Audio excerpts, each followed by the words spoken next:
Welcome. Thank you. All right, well, I've obviously been talking with you a lot about this, but before we even get into what you've been doing, just tell everyone a little bit about you and what you do at Kimberly-Clark. Yeah, first of all, I just want to thank Lisa and the MediaPost team for having me. I'm really excited to speak today. So Kimberly-Clark probably doesn't need much introduction. We're a company that's been around for 150 years. It's actually our 150-year-old anniversary this year, which is really exciting. But we manufacture and sell essential consumer products. So we work in two main consumer categories. One is personal care, and the other is consumer tissues. And you can see all of our logos kind of smashed up on the slide there, but the most notable, which you've probably are most familiar with, is Huggies, the diaper brand, but also Kleenex, Cottonelle, U by Kotex, just to name a few. All right. Yeah. Well, in terms of, now when they brought you in, because you really started just before COVID. Yes. So what were they looking for? Why did they need you to come on board? Yeah, so my role at Kimberly-Clark is the global search lead. And in that capacity, I kind of work to inspire and educate our brand marketers in all things search, hoping that the marketers will innovate and, of course, execute search best practice. And it's been an interesting time. So like you said, I came on in October 2019. And if you guys all remember, in March 2020, toilet paper had its moment. I never would have expected in my first year at Kimberly-Clark that one of our main search terms, toilet paper, would be featured in Google's year-end search in 2020 as one of the top search terms. So it's been quite a wild ride. But what we were trying to do, and the reason that I came on board at Kimberly-Clark, was to really help our marketers understand and empathize with our consumers through search. And so one of my first goals was just that. And I think we have a lot of companies here where people are searching for really fun things like movie tickets, makeup, even Hunter Douglas. Like, it's fun to put new drapery and things in your house. But unfortunately, our consumers are suffering from something and they need help, right? So our consumers are searching for, why is my kid still wetting the bed? Why am I suffering from, light bladder leakage after my first pregnancy? Or, more fun and exciting things like, how do I get ready for this new adventure of bringing a new kid into the world? And so we've been kind of trying to empathize with our consumers and use that to find opportunities to build content and tools on our websites that kind of meet those unmet needs. Well, I know that because you had said that really the website was getting a little bit ignored in terms of, for marketers, especially when search really, we've of course seen so much in the last couple of years really surging, but it's really been the last 10 years or more where definitely people have been more online and focusing on not necessarily going to the website, especially for a CPG brand. And so they were getting neglected. Exactly. So you obviously are using search to build your website, but in what ways? Talk about sort of how you first began getting your team together and then creating that spot where people want to come, where they're looking for value. Yeah, and our websites don't sell direct to consumers. We sell through retailers, and so even my first night here, somebody asked me at dinner, like, what are you doing in search? And so I was like, stay tuned for Friday, because we're going to talk about it. But one example that I'm excited to share with you all came out of our Kleenex team in the UK. They were working with a local search partner, agency partner called Reprise, and they had pretty much ignored their website and search for a long time. And when they started looking at the data, there were all the usual suspects. People are searching for Kleenex, people are searching for facial tissue, but when they broadened their search, they saw an opportunity with pollen count searches. So they found that about 3 million allergy sufferers are looking for pollen count data or information every year. And they also found that those searches are very local. So people will add their city to the end. So pollen count London, pollen count Manchester, for example. And they saw this as a big opportunity because, as you can imagine, for a facial tissue brand, cold and flu season is important, but allergy season is just as important because it extends the season, and also it's our products are highly used for the runny noses and sneezes and such that happen during that season. So with climate change as well, allergy seasons, unfortunately, are going to get longer and also more intense for consumers. So this was a good time for the brand to start thinking about how do we provide more value to our consumers, in a digital way, in addition to the products that we sell. Well, and also, I mean, this was a great opportunity, as you said. I mean, one, you're just getting where they live, but also first-party data. I mean, we've been talking about it. That is something that is so valuable right now. It's something that you guys need to get.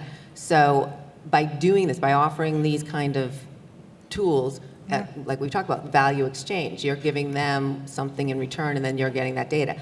How has that helped you in terms of then just retargeting and then configuring what you're doing with your website? Yeah, I think, when we think about first-party data acquisition for consumer packaged goods, a lot of times our brands go to the simple things of coupons, samples, sweepstakes. Get people to the site, get them to convert for a coupon, get that short-term sale. But what we found with this example, and I'll talk a little bit more about it in a bit, is that value exchange is very short-term and very superficial. And so if we can find a more purpose-led, more helpful value exchange where consumers are getting as much from us as we are getting from them in terms of their first-party data, we're actually earning the right to get that data versus just having this short-term transaction for a coupon. And the way that the Kleenex team did this in the UK was they created this hyper-local pollen tracker. They call it your Pollen Pal. And it was built to, they had done a competitive assessment after they found that insight about pollen counts. And they saw that there were other tools out there, but they weren't any more local than like a bigger city, so like London, for example. And they also didn't offer any sort of personalized alerts. And so they saw the opportunity to kind of meet both of those needs. And so this is a tool that lives on our website. It's just a new page. It is a 5-day pollen tracker that goes down to the postcode, or we would say zip code level. And it also talks about 3 different types of pollen. So a lot of people know they're allergic to pollen, but there's actually very different types of pollen, and your allergies could be triggered by different ones. And there's also the opportunity for consumers to sign up for first-party, like for us it's a first-party data opportunity, but for them, they sign up for personalized email alerts. So they put in what their postcode is, and if the system sees that they're going to have high pollen in the next few days, they'll get an email alert about that. And so it's integrated with a third-party data provider that specializes in weather data called AMB. And the tool itself has some city-specific pages. So I mentioned that there's local searches. So that was the way the team was able to personalize content even further. And then also there's some just general articles about allergies and things like that. Well, I'm curious because you even said I didn't know there was different types of pollens to be allergic to, whatever. Did they figure out which pollen they're allergic to with your tool? Is that part of it? Yeah, that's a great question. So the initial MVP of the tool, so the first version 1.0 did not have that capability, but in future iterations and actually this year they were able to take investment that they had had going to paid search, and I'll talk about that in a second, but and they reinvested that in some tool capability, and so they created a personalized allergy quiz. So they had the insight that consumers don't know what kind of pollen that they're allergic to, so now in addition to the email alerts they can take a quiz, understand more about what triggers their allergy symptoms, and now we have that data, so we understand what's triggering their allergies, what type of symptoms they're getting, and that helps us learn more about our consumers that are using our products. That's pretty cool. But when you are sending out these emails, in terms of basically you're alerting them, this is the high pollen time for you. Is it strictly brand? Is it strictly awareness? Is it strictly letting them know, or is there some tie in there to then maybe, hey, you need some Kleenex? Yeah, so we do have an allergy-specific SKU. So there is a tie-in to retailer, like clicking out to a retailer. The team has also done some great things this year with connecting it to commerce. So on our allergy SKU package, there's a QR code for the allergy quiz, and there's also shelf wobblers at shelf. So this is kind of cool because it brings personalization that we all know and love of digital media to shelf. So when they're interacting with the product or they're at shelf trying to make their decision, they can actually scan the QR code and learn more about their specific personalized allergy needs. Wow, so this is obviously a major transformation for your website. And you talk a lot about the tools, and I'm sure obviously a lot of tech is involved. How complicated was that to really set up? Is that something that people could do easily, or do they need to really invest a lot? No, I would say that this is something that is relatively easy to do. As a large consumer packaged good company, we move much slower than some more like nimble startups and such. And we were able to actually, or the team was able to get this live in 12 weeks. So from the time that they identified the search insight to this experience being online was an only 12-week turnaround time. So that shows you that it really is kind of a simple integration with a data partner. Obviously, our internal development team, was able to build it quickly, and then getting it out and just iterating as you go. That's amazing. So you have this transformation, you have all these people coming, you have all these people sharing their data. So what have we seen? What are some of the results that have come out? Yeah. So for us, this was kind of an experiment in that value exchange I talked about before. So I know in the survey you were saying that what website visits was 6%. I was probably the 6% there. But website traffic for us was a main KPI, and it exploded. So prior to this tool, like I said, the website was kind of an untouched relic, and we were getting about 5,000 monthly visits. With this tool, we quickly were getting 5,000 daily visits, and that was even before peak pollen season. By peak season, we were at 10,000 daily visits in the first year. And then we're seeing in the second year, because of the SEO foundations we put in place, that we're seeing double that traffic, even before peak pollen season has even happened in the UK. And I mentioned earlier this idea of being able to reinvest paid search dollars. So the other thing that was a huge success was, we at Kimberly-Clark, unfortunately, because our websites have been kind of not a priority for a long time, our SEO is not as strong as we would like it to be. And so we supplement our traffic with paid search. And so the first year we had to do that for this because it was new content. So about 75% of the traffic came from paid search.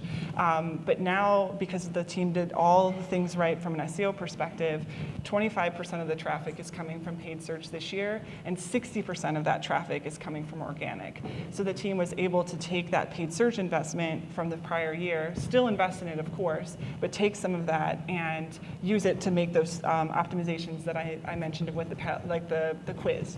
I mean, is this something that's still obviously you're continuing to get more information, more data from consumers. So is this an ongoing process? You can't just do it and done. You have to really keep with it.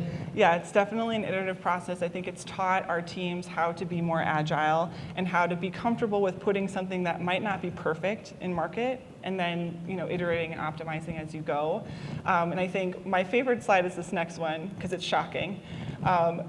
So when I started at Kimberly-Clark, the left side is what this website we're talking about looked like when the consumer went to it. Now, the actual content wasn't black, but this was our cookie overlay policy that we all need, especially with GDPR. And so when consumers went to the site, they were met with this black overlay. If they accepted the cookies, then they could see the content. The content is behind it is not all that great either. So back then, it was kind of like a Pinterest board sort of design with us. It had product information, some arts and crafts information. It wasn't super relevant, and there was really no reason for consumers to come or convert to first-party data. And so fast forward to 2021, and now this year, we now have a mobile-first site that's useful to consumers, and we're actually acquiring data through this website. So a huge transformation. And the scale is, we're starting small. We have about 15,000 consumers now in our database that we can contact, but they're very relevant consumers. And before, we didn't have any for this brand in this market. So, we're starting small, but the idea is that we, can expand on this in the future. And I see you also are award-winning with your search. Yes. Yeah, and we're scaling this to other markets. So that's been I think, most eye-opening thing is this experiment and this use case of how do we build a consumer-first value exchange, and then how do we take it from market to market. So we'll be launching this in North America soon. It's in Italy, the Netherlands, and France, and then Australia will be picking it up at the end of the year when their pollen season is, because they're opposite of us. I'm curious, when you launch obviously different countries, different areas, are you still able to follow the same roadmap? Like, or do you need to adjust accordingly depending on where you're located? Yeah, that's a great question. So we're trying to follow the same roadmap, but we are finding, of course, that there's local differences. So for example, in the Netherlands, they have a lot of competitors that already have tools like this that are very well built out. So I mentioned, like in the UK, there were other tools, but they weren't very good. That's not the case in the Netherlands. So it'll be interesting to kind of compare. We're starting to compare the markets against each other to understand what of like the roadmap or the playbook that the UK team put in place is really like the keys to success and what needs to flex, and how do those local nuances impact performance. It'd be interesting just with all the, I'm sure they have, this works. And then, like, is it difficult internally to get people on board, or just are they seeing the success and then they jump on? Yeah, that's, there's a lot of momentum behind it. I think there's hard numbers behind it. I mean, if you show this slide, if I can get back, if we show this slide to anyone internally, like the numbers speak for themselves. So it's just a matter of prioritization.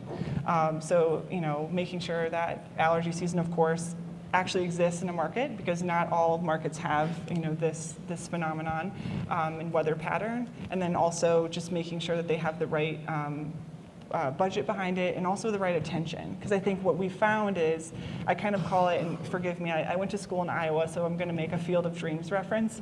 But if you're not familiar, the famous line in that movie is, if you build it, they will come.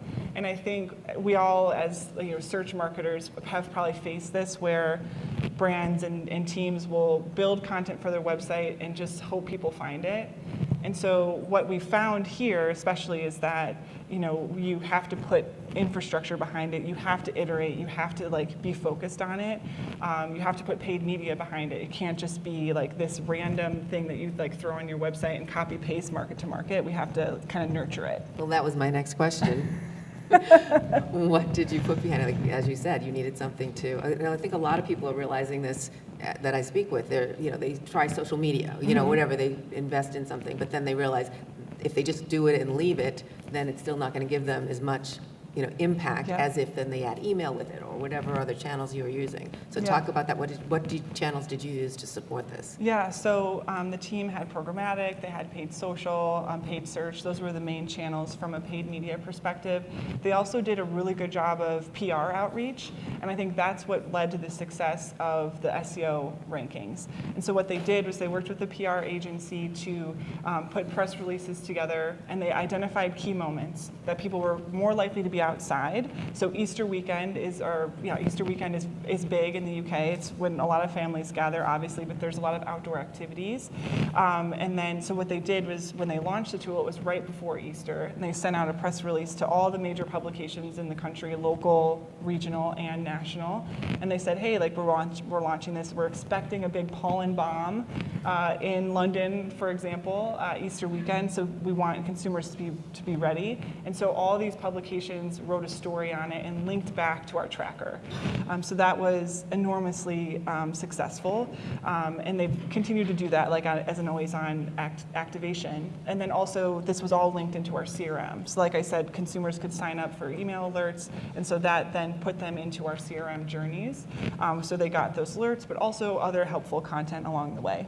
That's great. And so you talked about initially, website being your KPI, even though no one else cares. But what other KPIs were you doing? Yeah, so we're looking at website traffic, we're looking at engagement, and basically conversion of first-party data. So like I said, we're right now at 15,000 and growing. I think the conversion rate was about 3.5%, which isn't the highest. We saw some conversion rates yesterday that were much higher, but for us, it's one of the highest performing and converting value exchange on our websites. Wow, that's great. And so in terms of are you able to, because this is something that also people talk about a lot, tracking it back to, attribution. Basically, are you able to say, okay, yes, this is because of this, it led them down the line?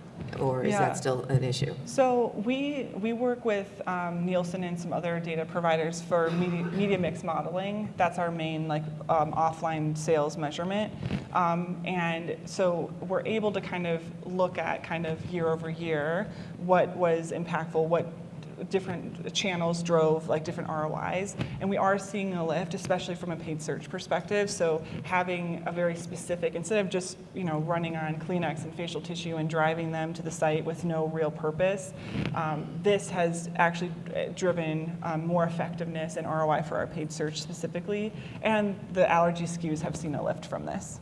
Great. So all of this, big transformation.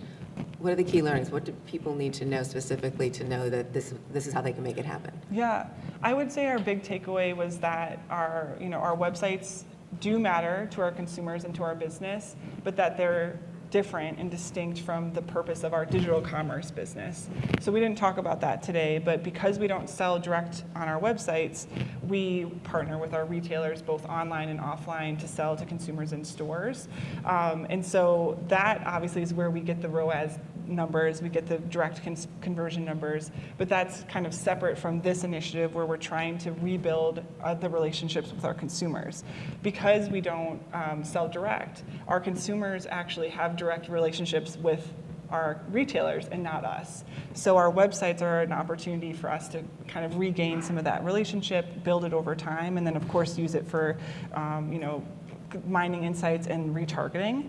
But I think for us, the real unlock was really using search data to find those opportunities, and then making sure that the opportunities we were acting on were relevant to our business. Obviously, allergies and facial tissue is very harmonious, and then unique, right? Mm-hmm. So if we build the same content as our direct competitor, that's fine. But if we need to find those white spaces so that we can really stand out and earn that first-party data. Thinking why they come to you. Exactly. That's the reason. Well, before I ask my one last question, we're going to be opening up to all of you guys, so just be ready with yours. And just, you talked about obviously the big picture, but are there little things that maybe that you tried during this, it didn't work and you had to is there anything that you just sort of, okay, we can now do it better when you're going to the Netherlands? Yes. Okay, we need to go this way instead of that because these are what we've learned. Yeah, that's a great question. So I think we struggled with page load time at the beginning. So like I said, we were very quick to market. And when we first launched, I think we were at 14 seconds to load, which was, we all know, no one's going to stick around for 14 seconds. But we quickly, identified okay, this is an issue, prioritized it with development, we got fixes. So I think we're learning some of those development things, what development mistake did we make that caused 14 seconds, and it was an integration problem with the data that was able to be fixed. But those are kind of some examples of where we might have gone wrong or made a mistake, but we're kind of course correcting. Great. So do we have any questions for anyone out here? I have a question. Your first slide, settle the age-old debate, under or over? Wait, yeah, I have that as, I went the wrong way. I have that as one of the toilet paper ones. I think technically as a manufacturer, we would say it's supposed to be over, but you do you. Yay. You do you. It annoys me going and having it under. I think it rolls off easier over, so. My cats don't go after it when it's over, so I'm an over person. So, any questions? I actually do have one more since I gosh. did lie. When you are moving it, as you said, you're bringing it to different locations and going different places with it. Are you going to also use different products? So it's not just about expanding to other areas, but also pulling in other products and doing the same kind of, obviously not a pollen count, but something else. Yeah, that's the beauty of this example is that it's very relevant to Kleenex, and like you said, we can't copy it and paste it to other products, but every product has an opportunity like this. Another example is Pull-Ups, the training diaper. They have a partnership with Disney, and so on their website they have these character calls. So you can go online and click a video, and it makes it seem like Mickey Mouse is calling your toddler, which is very motivating for big kids starting those journeys, and there's other characters too. And so that's an example of how if we can kind of gate that premium content, we can get consumers to sign up for it and then use it. And it's one of those similar value exchanges, but specific to a different product. Is it starting from scratch each time? Basically, you have the basic setup, yes, but obviously you're talking about all different data, all different information. So is it sort of keep having to start all over depending on the product? Yeah, it's actually, in some cases, we don't have to start from scratch because we have the content. It's just no one's been paying attention to it internally. So the character calls have always been on our site. And if you actually look at the data, you're like, it's one of the top visited pages. And so we've always had it. So let's just turn it into a first-party data opportunity. So that it's both using what we have and then finding new opportunities to build new. Cool. All right, well, Sarah, thank We you have so we have much. one question Oh, I actually guess from there's- Nick is there here. time Sorry. for one more? Yes, oh, yes. Meredith Spitz from Dentsu. So clearly it takes a long time to build out some of this custom content. So what's the next CPG trend that you guys are thinking about for building out content? Oh, that's a great question. I think we're focusing really on getting our house in order, honestly. So I don't know if it's a CPG trend, but just each brand is kind of taking a look at, what are consumers searching for? Do we have it or do we not?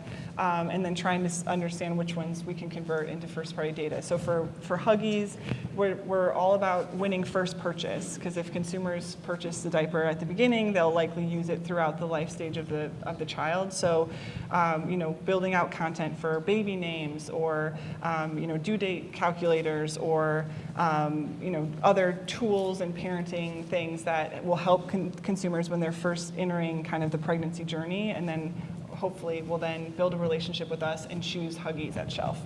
So even before they need the diapers, you Yeah. want to reach out to them with whatever, like through Twitter, through what channels are you using to sort of get that So, audience? I mean, this is all search-based, and I think this is where measurement's interesting because, people searching on pregnancy symptoms or baby names are, 6 to 9 months before they'll actually buy a diaper. And so that's, interesting conversations internally about like short-term investment versus long-term investment and the power of it. Right, well, it's kind of like what Matt was saying yesterday when, you have people who are there for 8 weeks. So it's that same thing, you have to invest, but at the same point, it's not that immediate always. Exactly. Yep. Very cool. All right, well, Thank Sarah, you. thank you so much. Yeah.